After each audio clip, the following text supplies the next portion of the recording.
Let's mic history को जानो।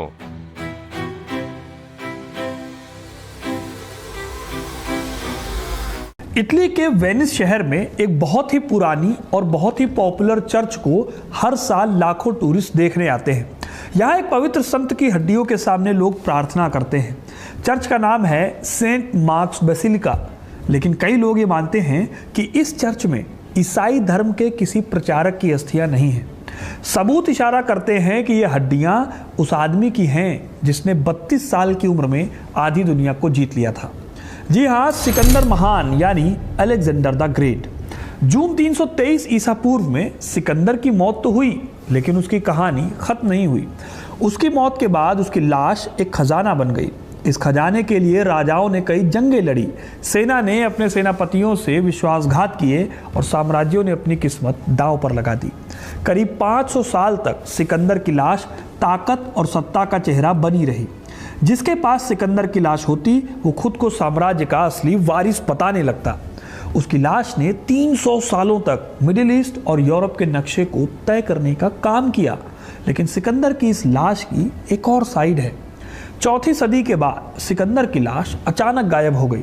कौन ले गया, कहाँ ले गया और उसकी लाश का क्या हुआ, किसी को कुछ ठोस नहीं पता। तब से लेकर आज तक 140 बार उसकी लाश को खोजने की कोशिश हुई, लेकिन उस लाश का आज तक पता नहीं चला। आज क्लेम किया जाता है कि चर्च में दफन वो पुजारी ही असली सिकंदर हैं, लेकिन इस बात में कितनी सच्चाई है? किसने सिकंदर की लाश चुराई, किसने उसके मकबरे को लूटा और आखिर वो हमेशा के लिए कहाँ गायब हो गई? ये सब पता चलेगा इस वीडियो में, तो वीडियो को पूरा देखिएगा, क्योंकि अपना इतिहास नहीं जानोगे तो खुद को कैसे पहचानोगे। इस कहानी की शुरुआत होती है जून 323 ईसा पूर्व से। बेबीलोन यानी आज के इराक में सिकंदर ने अपनी आखिरी सांसें ली। वो सिर्फ 32 साल के थे। एक अनजान और तेज बुखार ने उनके सारे विजय अभियानों को बेकार कर दिया। सिकंदर के पीछे वो एम्पायर था जो ग्रीस के आयोनियन सागर से लेकर भारत की सिंधु नदी तक फैला था। लेकिन सिकंदर का कोई ऐसा वारिस नहीं था जो उसकी गद्दी को संभालता। सिकंदर के परिवार में 2 लोग बचे थे। एक उनका सौतेला भाई फिलिप और दूसरी उनकी बैक्ट्रियन पत्नी रोक्साना। रोक्साना उस दौर में प्रेग्नेंट थी, लेकिन सिकंदर का भाई मानसिक रूप से कमज़ोर था। इस सिचुएशन में दोनों ही सत्ता को संभालने के लिए लायक नहीं थे। यानी ग्रीस की कुर्सी खाली थी और वहाँ सत्ता का एक खूनी खेल शुरू होना तय था। रोमन इतिहासकार क्विंटस कर्टियस रूफस बताते हैं कि मरने से पहले सिकंदर ने अपनी शाही अंगूठी अपने सबसे भरोसेमंद और सीनियर कैवेलरी कमांडर पर्डिकस को दी थी। अंगूठी मिलते ही पर्डिकस ने खुद को रीजेंट यानी साम्राज्य का कार्यवाहक शासक मान लिया। पर्डिकस का मकसद था कि वो सिकंदर के एम्पायर को टूटने ना दे और सत्ता को पुराने मैसिडोनियन राजघराने के कंट्रोल में रखे। लेकिन इस काम को अंजाम देने के लिए ज़रूरी था कि पर्डिकस के पास सिकंदर की लाश हो। ऐसा इसलिए क्योंकि मैसिडोनिया का पुराना कानून बहुत ही सख्त और साफ था। कोई भी नया राजा तभी असली राजा माना जाता जब वो पुराने राजा की लाश को उनके पुश्तैनी शाही कब्रिस्तान यानी कि एगे में पूरे सम्मान के साथ दफनाए। ये जो एगे नाम की जगह है, ये आज ग्रीस के वर्जिना शहर नाम से जानी जाती है। पर्डिकस को पता था कि जो भी सेनापति सिकंदर की लाश को सेफ तरीके से मैसिडोनिया तक ले जाएगा, पूरी सेना और जनता उसी को अगला राजा मानेगी। मतलब सिकंदर की लाश को आप नौकरी का अपॉइंटमेंट लेटर समझो कि अगर ये नहीं है तो आपके पास आपका कोई काम नहीं है। लेकिन पर्डिकस के सामने एक और दिक्कत थी। जून का महीना था और मेसोपोटामिया यानी बेबीलोन यानी इराक की भयानक गर्मी में लाश के सड़ने का खतरा था। इसीलिए सिकंदर की बॉडी को बचाने के लिए तुरंत चाल्डियन और मिस्र के सबसे बेहतरीन ममी बनाने वाले एक्सपर्ट्स को बुलाया गया। कई लोगों को लगता है कि सिकंदर को शायद तुरंत दफना दिया गया होगा, लेकिन हिस्टोरिकल ट्रुथ ये है कि उसकी लाश को दफनाने में पूरे 2 साल लग गए थे। इन 2 सालों के दरमियान खजाने को पानी की तरह बहाया गया। आज भी इस बात पर बहस होती है कि उसकी लाश को शहद में डुबो कर रखा गया या इजिप्ट की ममीफिकेशन टेक्नोलॉजी का इस्तेमाल हुआ, क्योंकि ग्रीक लोग शहद का इस्तेमाल कीड़े मारने के लिए भी करते थे। खैर, इस डिबेट से निकला कंक्लूजन ये है कि सिकंदर की लाश को सड़ने से बचा लिया गया। फिर सिकंदर की बॉडी को ले जाने के लिए एक ऐसी गाड़ी बनाने का आदेश दिया गया जो कि सिकंदर को भगवान की तरह ट्रीट करे और उसी लायक की एक गाड़ी बनाए। ये काम सौंपा गया एरिडियस नाम के एक लॉजिस्टिक ऑफिसर को। पहली सदी के ग्रीक हिस्टोरियन डियोडोरस सिकुलस ने इस गाड़ी को डिस्क्राइब किया है और आप हैरान रह जाएंगे इसे सुनकर। सिकंदर के लिए जो ताबूत बना वो पहियों पर चलता हुआ एक चलता फिरता मंदिर था। सिकंदर के शरीर के नाप का एक ठोस सोने का ताबूत बनाया गया। इस सोने के ताबूत के ऊपर 12x18 फीट का एक बड़ा सोने का मंडप बनाया गया। इसे आयोनिक खंभों का सपोर्ट दिया गया। इसके चारों कोनों पर जीत की देवी नाइकी की सोने की मूर्तियां लगी। पूरे रथ को खींचने के लिए 64 एक जैसे दिखने वाले खच्चरों को जोड़ा गया।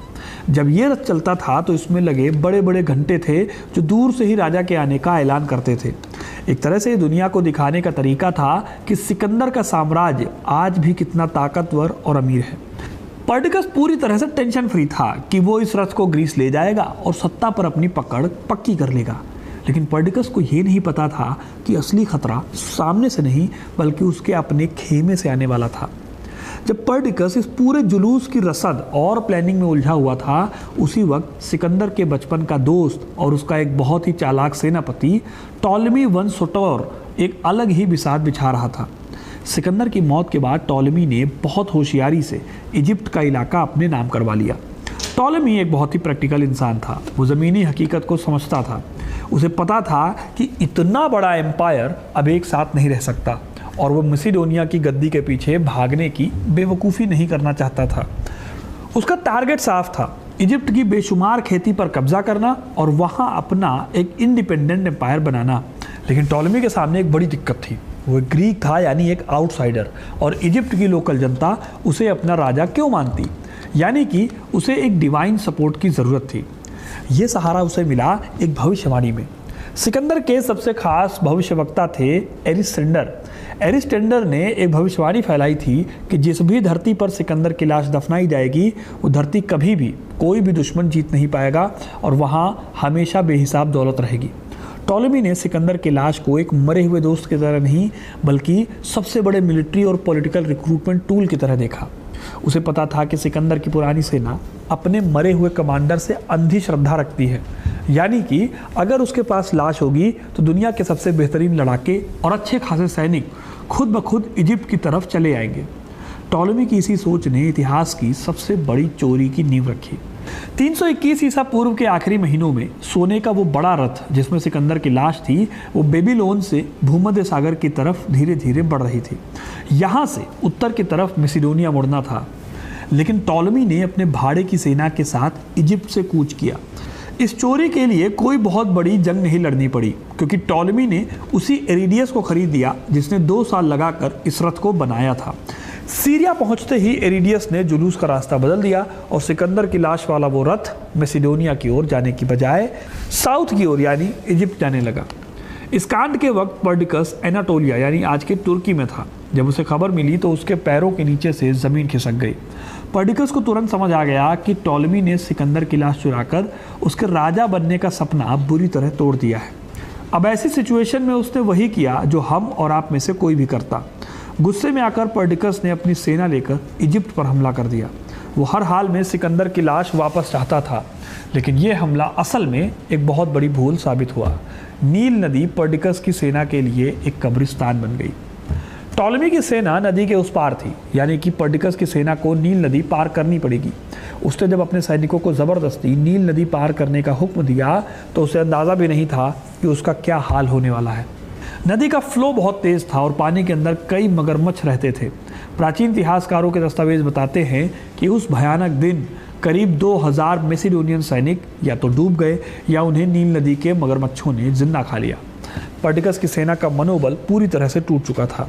सैनिक इस हार और इस खौफनाक मौत के लिए पर्डिकस को जिम्मेदार मान रहे थे। उसी रात पर्डिकस के अपने ही अफसरों ने बगावत कर दी। वो चुपचाप उसके तंबू में घुसे और पर्डिकस का कत्ल कर दिया। इस तरह पर्डिकस की मौत के साथ ही सिकंदर का एम्पायर हमेशा के लिए टुकड़ों में बट गया। इतिहास में इस जंग को वॉर्स ऑफ द डायदोची यानी उत्तराधिकारियों का युद्ध कहा गया है।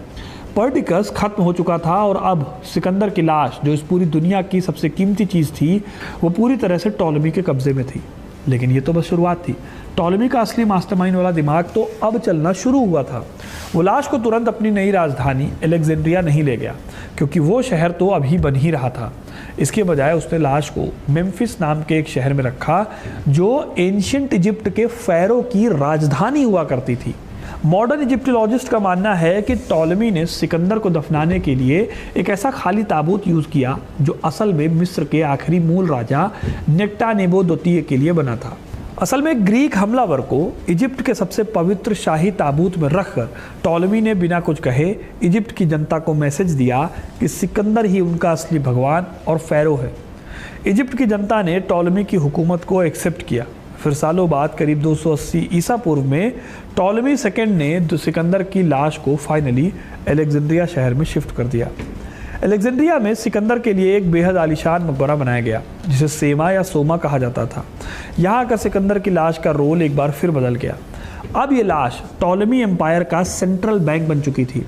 शुरुआत में तो टॉलेमी राजघराने ने बहुत तरक्की की, लेकिन जैसे जैसे वक्त बीता, गृह युद्धों, अकाल और बेकार एडमिनिस्ट्रेशन के चलते उनका एम्पायर दिवालिया हो गया।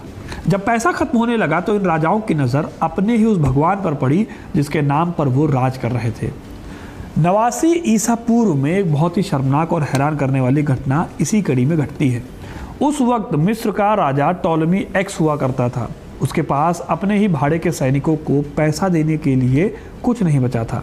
खजाना खाली था और ऐसे में पैसे का इंतजाम करने के लिए उसने वो काम किया जो कोई सोच नहीं सकता।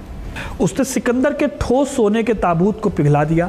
उस पिघले सोने से सिक्के ढाले गए और सैनिकों को बांटे गए। यानी जिस आदमी ने कभी दुनिया जीती, उसकी लाश को सोने से निकालकर एक सस्ते शीशे या फिर एलाबस्टर के ट्रांसपेरेंट डब्बे में डाल दिया गया। फिर बाद में जब क्लियोपैट्रा का दौर आया और उसे रोम के ऑक्टेवियन के खिलाफ एक भयंकर जंग लड़नी थी, तो उसने भी सिकंदर के मकबरे का इस्तेमाल किया। मकबरे के आसपास का बचा कुचा सोना और कीमती धातुएं नोच ली गई। हालांकि सिकंदर की बेइज्जती का दौर यहीं खत्म नहीं हुआ। 30 ईसा पूर्व में जब रोम ने पूरी तरह से इजिप्ट को अपने कब्जे में लिया, तो रोमन सम्राट ऑक्टेवियन यानी ऑगस्टस अलेक्जेंड्रिया आए। इन्होंने जानबूझकर सिकंदर की कब्र का इस्तेमाल टॉलेमी राजघराने को नीचा दिखाने के लिए किया। रोमन इतिहासकार कैसियस डियो लिखते हैं कि ऑगस्टस ने सिकंदर के शीशे वाले ताबूत पर एक सोने का मुकुट और फूल रखे, लेकिन इस दिखावे के दौरान ऑगस्टस के हाथों से गलती से सिकंदर की मम्मी की नाक का एक हिस्सा टूट गया। जब वहाँ उससे पूछा गया कि क्या वो टॉलेमी राजघराने के बाकी राजाओं की कब्रें भी देखना चाहेगा, तो ऑगस्टस ने कहा, मैं यहाँ एक राजा को देखने आया था, कुछ लाशों को नहीं। ये लाइन रोम का ऐलान था कि 300 साल पुराना टॉलेमी एम्पायर अब रोम के जूतों के नीचे है। ऑगस्टस के बाद रोमन सम्राटों ने सिकंदर की लाश को एक टूरिस्ट स्पॉट या एक म्यूजियम की तरह इस्तेमाल किया। जैसे कि पागलपन के लिए मशहूर रोमन सम्राट कैलिगुला ने मकबरे में सिकंदर का प्राचीन सीने का कवच चुरा लिया। वो उसे पहनकर अपनी ताकत दिखाना चाहते थे। एक और सम्राट थे कराकल्ला। इन्होंने कब्र पर जाकर अपनी खुद की अंगूठी और कपड़े उतार कर चढ़ा दिए।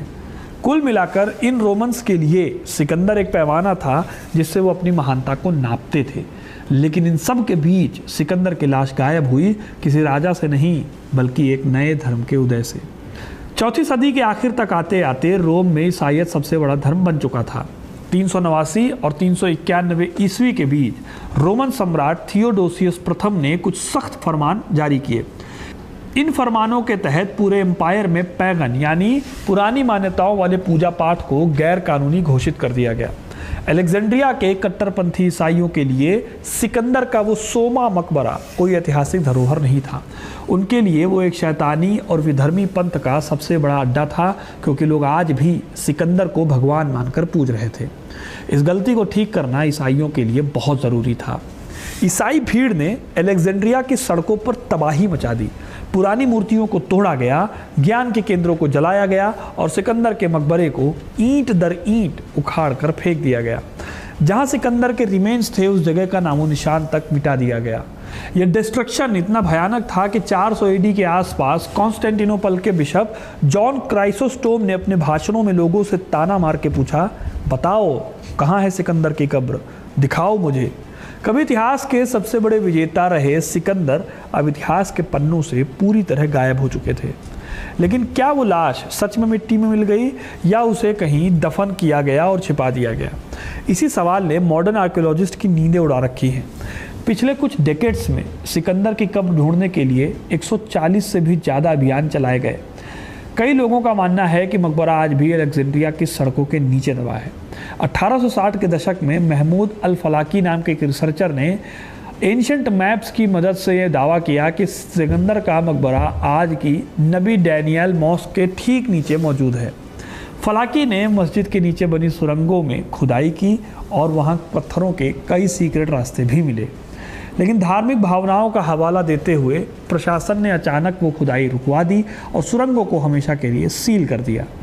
ग्रीस में भी कई आर्कियोलॉजिस्ट ने दावा किया कि सिकंदर को वापस वर्जीनिया लाया गया था, लेकिन जब वहाँ मिली हड्डियों की डीएनए और कार्बन डेटिंग का टेस्ट हुआ तो उनका दावा पूरी तरह से उल्टा पड़ गया।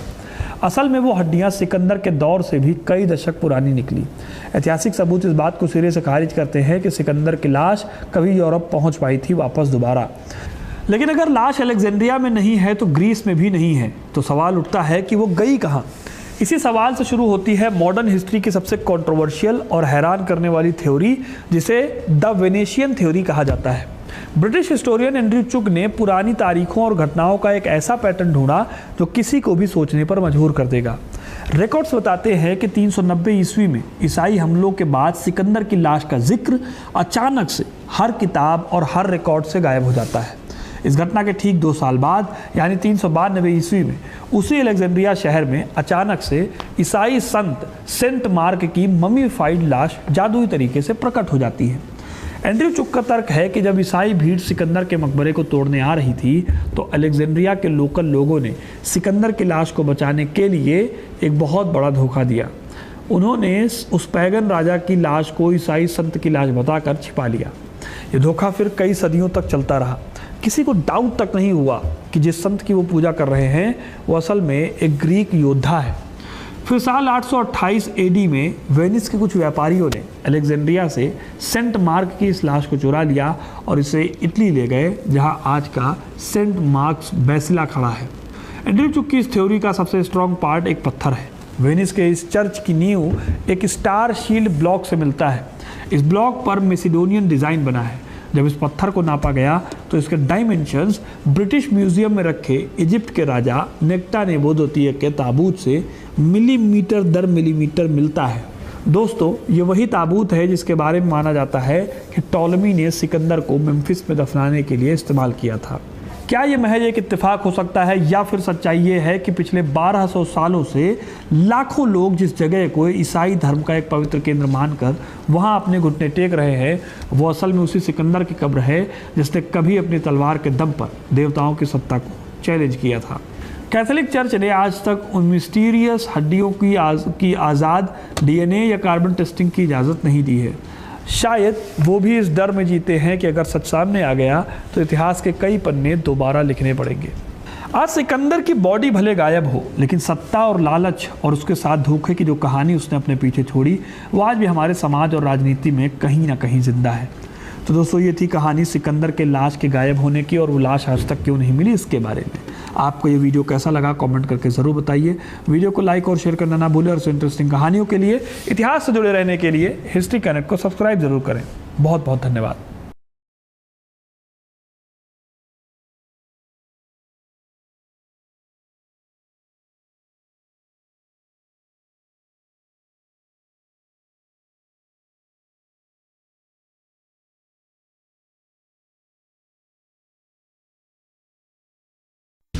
आप सुन रहे थे let's mic more than radio. Follow कीजिए हमें हमारे सोशल मीडिया प्लेटफॉर्म्स पर। Marketing strategies, corporate stories, brand building ideas, marketing case studies और इनोवेशन एक अलग पर्सपेक्टिव से जो आपने कभी नहीं सुना होगा। Let's mic more than radio लेकर आ रहे हैं एक ऐसा ही unique show for all marketing aspirants, professionals, startups and entrepreneurs every Saturday at 11 a.m. The Marketing Show with Dr. Shekhar Trivedi, streaming exclusively on Let's Mic app and YouTube channel. इसे radio पे सुनने के लिए download करें Let's Mic app और visit www.letsmike.com। Let's mic, अब खबरें radio app पे। ये है मोर दैन रेडियो।